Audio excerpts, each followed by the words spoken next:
Hey guys, welcome back to my channel. I know this is like the fourth sit down video. I'm doing a lot of sit down videos because it's easier for me. I just had a baby. So yeah, this video is going to be about my C-section and my recovery so far. I am almost 3 weeks postpartum. So yeah, I'm just gonna talk about what has been going on with my surgery for the last couple of weeks, and hopefully I can help some of you mamas who are preparing for a C-section or who have just had one and need some help recovering, because they kind of just threw me in there. I didn't know what to expect.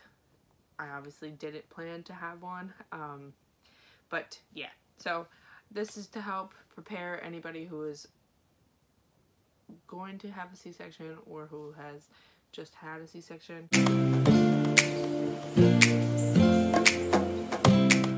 I did not plan my C-section. If you see my labor and delivery story, I did not plan a C-section at all. It kind of just popped out and I had to take it. So after my C-section, I had him at 3:39. So after my C-section, they had me recovering in the labor and delivery room for a couple hours, and then they put me in my postpartum room. And I didn't get to my postpartum room until like 8 p.m. So after that, I didn't have any visitors. It was just Anthony and I and the baby. I was still trying to figure out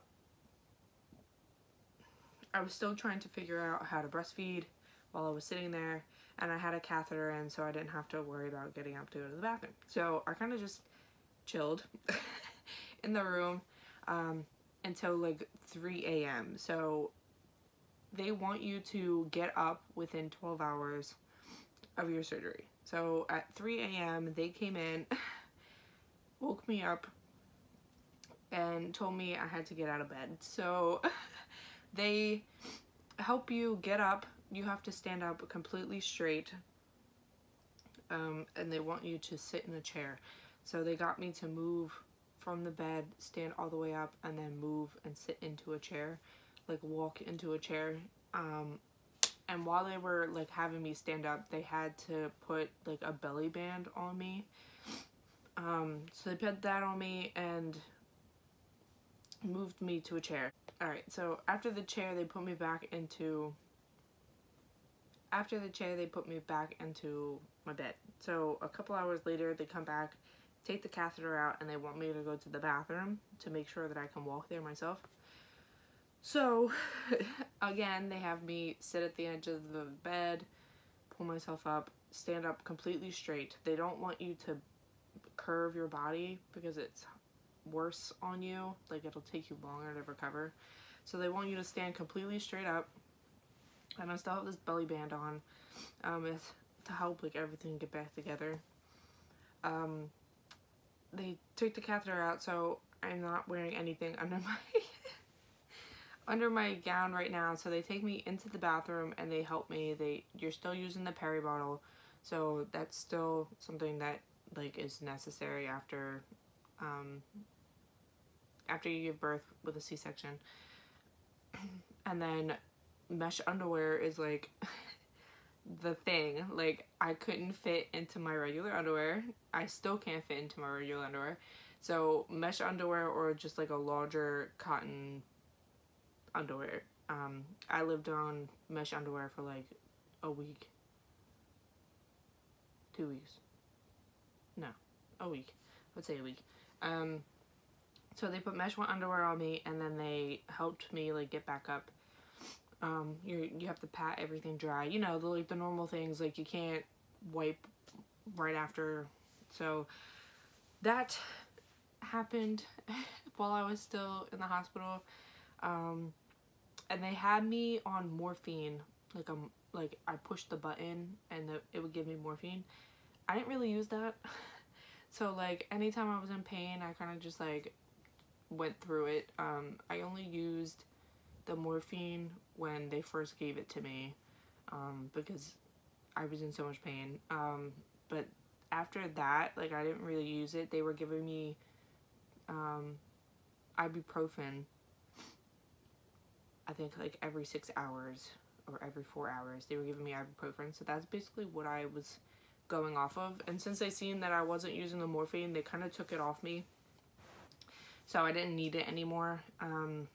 So I was just taking ibuprofen. They also didn't take the bandages off. They didn't take the bandages off my incision until like the last day I was there, so I couldn't shower, which made me feel disgusting, especially after a surgery. So after they take that off,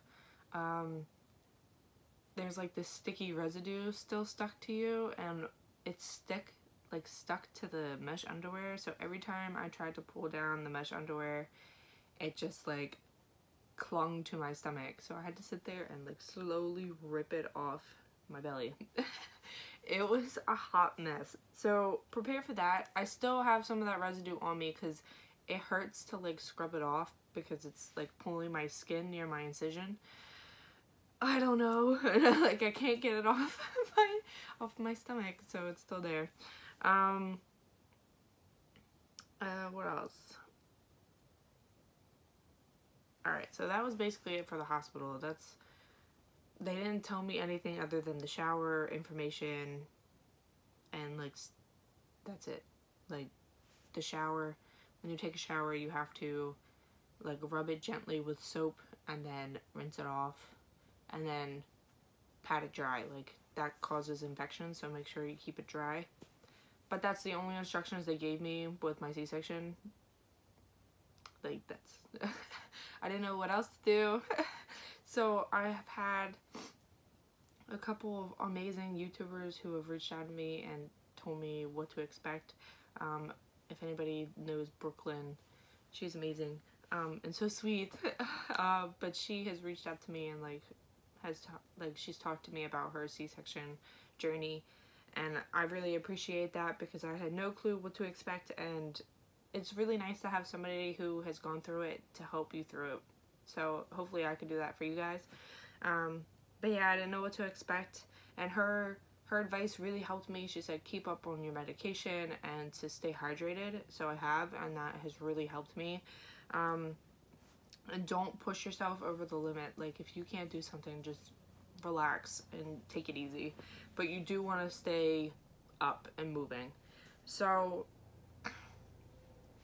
my first week home, it was really hard to get into my bed because it's really high off the floor. I had trouble walking up the steps and standing in general. So Anthony ended up getting me a step stool to get into my bed. And then what else? I went to the bathroom, obviously, but I didn't carry Ollie up the steps at all. Like, I refused to walk him up the steps because I could barely get up the steps. So the first week, he was carried by Anthony. You're not allowed to carry anything larger than your baby after your C-section. So that was basically like my struggle the first week, not being able to do anything for my child. Like, I could hardly stand to change him. It was like a hot mess. So our routine at nighttime was basically like me breastfeeding, Anthony getting up to change him, because it was just really hard for me to get up, let alone to get up to go to the bathroom. Like, it's just, and especially because your bed is flat and you have to sit there and like pull yourself up, like your abdominal muscles need to be worked to get up. So that puts strains on your like incision. It hurts to like move your legs a certain way. You have to lay on your back, because if you lay on your side, everything, you know, everything just falls towards the bed, so it hurts. So laying straight and then having to get up and move is ridiculous. So that was hard.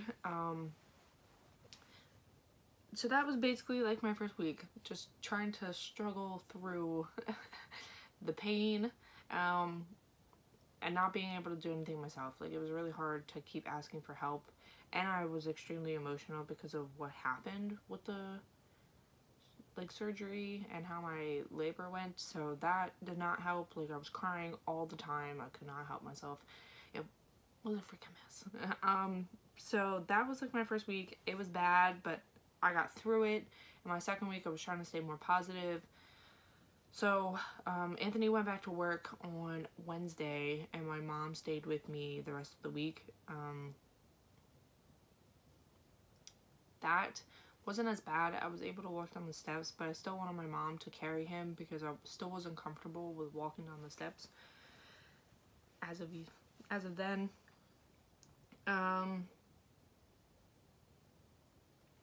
I was able to stand longer and change him by myself, but I still like used the stool to get onto my bed.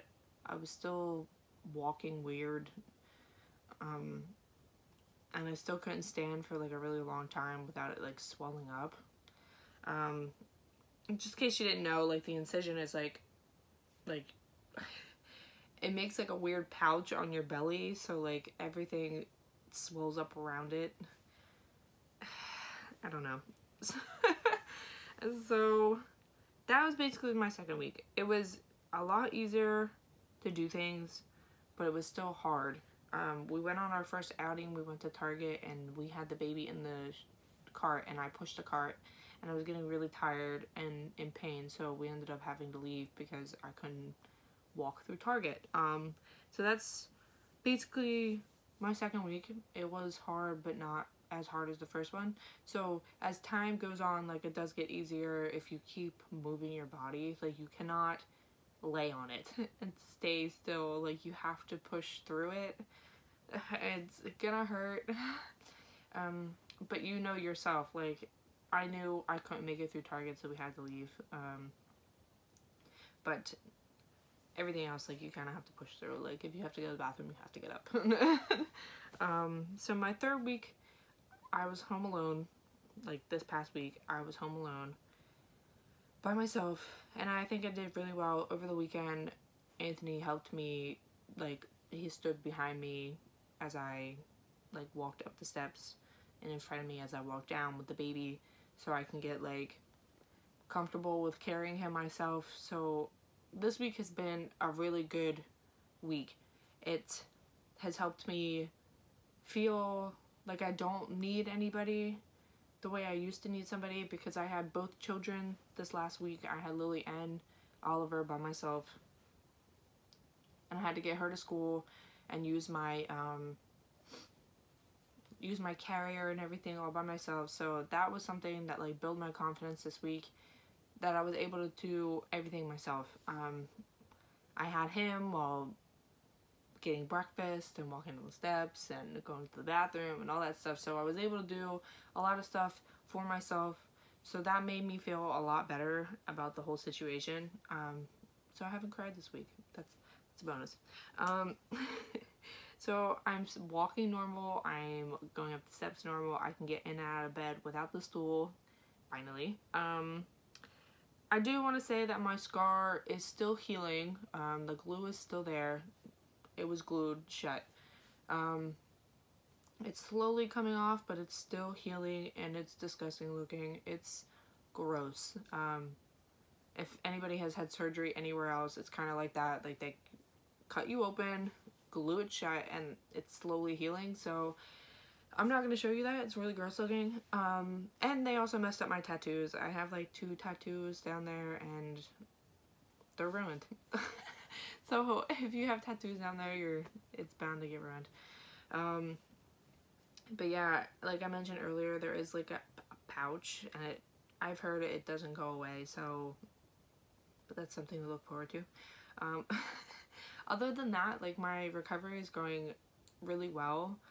Yesterday we did go to a party, and we walked there with the baby, and he was crying on the way home, and I kind of strained myself to, like, rush a little bit, and that put me in, like, a lot of pain.